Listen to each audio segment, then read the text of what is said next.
Kalau kamu cuma tahu nama kisah di balik batik, mengapa desainnya bisa menggambarkan status sosial? Kamu baru dapat setengahnya.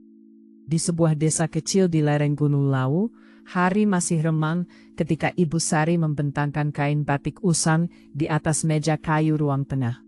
Motif kawung lawas itu, lingkaran-lingkaran mirip biji aren yang melingkar rapat, dulu hanya dipakai oleh kalangan keraton.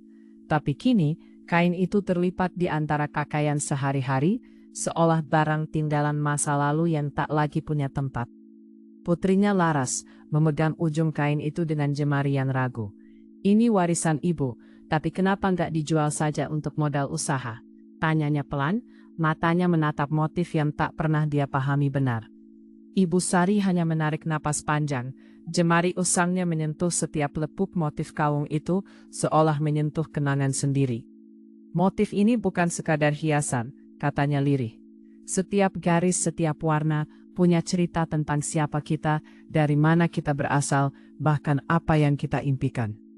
Laras diam, tapi kerutan di dahinya dalam-dalam. Dia tak pernah memikirkan batik seperti itu. Selama ini hanya dianggap kain cantik berwarna coklat dan biru tua yang dipakai nenek moyang.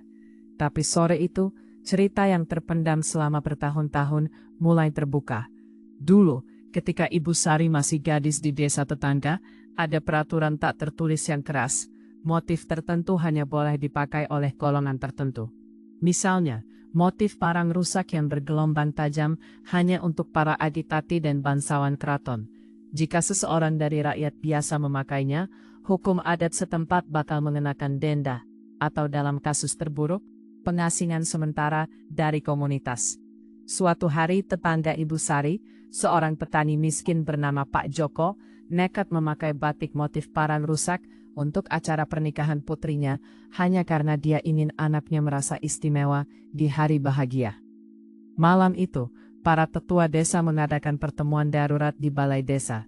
Lampu minyak di sekeliling meja kayu panjang itu bergetar saat keputusan dijatuhkan. Tradisi adalah pagar kehidupan, kata Pak Lurah tua dengan suara serak. Tanpa pagar, semuanya bakal kacau. Ibu Sari menyaksikan semua itu dari balik pintu usang. Dadanya sesak. Dia tahu Pak Joko melakukan itu karena cinta. Tapi hukum adat tak peduli cinta. Dia juga tahu, motif batik yang dikenakannya adalah simbol status, bukan sekedar corak. Parang rusak melambangkan keberanian dan keteguhan hati, tapi juga kewenangan untuk memerintah. Sedangkan dirinya, sebagai anak tukang sayur yang hanya bisa membantu ibu menjahit pakaian sederhana, tak pernah berani memakai motif apapun kecuali yang polos, karena takut dilihat sebagai orang yang sombong. Ketika lampu minyak akhirnya padam dan pertemuan selesai, Pak Joko pulang dengan kepala tunduk, batik motif parang rusak digulung rapat di tangannya. Malam itu, istrinya menangis diam-diam di belakang rumah, sementara tetangga-tetangga mengunci pintu mereka rapat-rapat. Keesokan paginya, rumor tersebar. Pak Joko diusir selama sebulan dari lingkaran gotong royong desa. Laras mendengar cerita itu sambil menatap ibunya yang kini duduk tak bergerak. Jemarinya menelusuri motif kawung lawas itu seolah mencoba membaca garis tangan.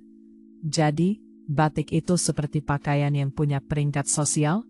Laras bertanya, suaranya agak keras karena keterkejutan. Ibu Sari mengangkat wajah, mata coklatnya yang eduk menatap jauh ke belakang. Bukan peringkat, melainkan identitas. Setiap pola memiliki makna yang dalam. Motif ceplok adalah simbol kebahagiaan, tapi hanya dipakai oleh pengantin atau keluarga yang bakal menikah. Motif sidomukti, yang seperti bunga melati, adalah lambang kemakmuran, hanya untuk keluarga yang dihormati di desa.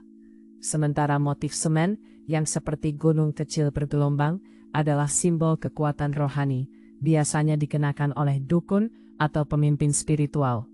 Laras membeku. Jadi, selama ini kita nggak tahu arti motif kita sendiri? Ibu Sari mengangguk. Ada yang tahu, ada yang nggak. Dulu hanya keluarga tertentu yang diajarkan makna di balik setiap motif. Selebihnya, hanya boleh meniru tanpa tahu arti sebenarnya. Itu sebabnya banyak batik kuno yang hilang maknanya. Kita hanya menanggapnya cantik, tanpa pernah menyentuh inti ceritanya. Kini Laras merasa ada sesuatu yang pecah dalam dirinya. Dia memegang kain batik kawung lawas itu lagi, tapi kali ini dia mempelajari setiap garis lingkarannya. Lalu, kalau batik sampai sekarang masih dipakai, apakah akhirnya status sosial itu sudah hilang? Ibu Sari tersenyum getir. Enggak hilang. Hanya saja, orang sekarang memakainya tanpa peduli lagi arti di baliknya. Mereka memakainya karena cantik, atau karena tren, atau karena ikut-ikutan. Padahal seharusnya, setiap kali kita memakai batik, kita mengenakan identitas kita sendiri, dan mengetahui di mana tempat kita di dunia ini. Di luar jendela matahari sore mulai turun, menyinari ladang jagung yang mulai menguning. Di kejauhan, suara tetangga membangunkan ternak terdengar samar. Laras meletakkan kain batik itu di pangkuannya. Jemarinya kini bergerak perlahan, meraba setiap lekuk motif kawung, lingkaran-lingkaran kecil yang saling mengunci. Dia membayangkan ibunya muda, dulu duduk di tempat ini, memandangi motif yang sama dengan rasa takut dan kerinduan. Tiba-tiba, dia bangkit, wajahnya bersemangat. Kalau motif itu punya makna, kalau warisan ini punya cerita, mengapa enggak kita pelajari lagi? Ibu Sari menatapnya, dan untuk pertama kalinya dalam waktu yang sangat lama, dia melihat kilau kehidupan kembali di mata putrinya. Karena tak ada yang mengajarkan kita, jawabnya lembut. Kebijaksanaan itu enggak lagi diturunkan. Laras mengambil kain batik itu dan memegangnya erat. Kalau begitu, biar saya yang belajar, biar saya yang cari tahu. Kalau dulu motif kawung ini hanya untuk keluarga keraton, sekarang saya bakal buktikan kalau motif ini bisa punya makna baru untuk semua orang.